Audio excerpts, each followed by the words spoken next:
I'm Jennifer Harrell with the Ohio State Bar Association, and with me I have Roger King, who is the Senior Labor and Employment Counsel with the Human Resource Policy Association in Washington, D.C.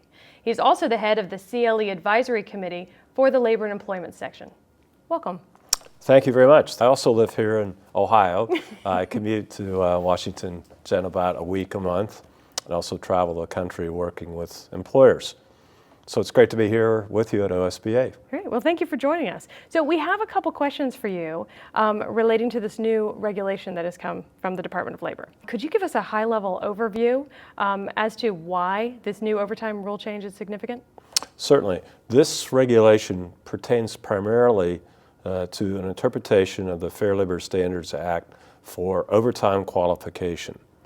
And it impacts a number of employees, Jen, that are currently salaried employees, but now will have to either move off of that salaried basis and go to an hourly compensated system and be entitled to overtime, or have their compensation increased to remain salary exempt, as we call it. Mm-hmm. So there are all kinds of overtime issues, pay issues, record-keeping issues, and potential litigation issues associated with this new rule.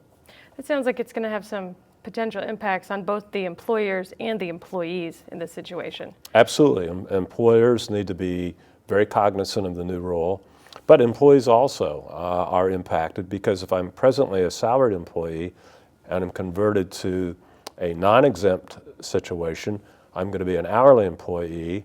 I may have less flexibility, but I may be entitled to overtime if I work more than 40 hours in a work week. And there's a lot of other ramifications, but that at base is what we're talking about. That makes sense. So what should lawyers consider when advising their clients on this new rule? Well, certainly lawyers need to understand the ramifications of the new rule, how the salary test has changed or will be changing in December of this year. They need to understand where an employee should be classified, whether salaried exempt or non-exempt hourly.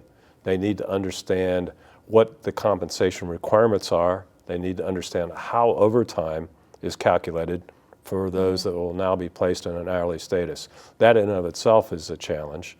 They'll need to understand record-keeping requirements. They'll need to understand the ramifications of failure to compensate someone on an overtime basis, which may lead to class action litigation.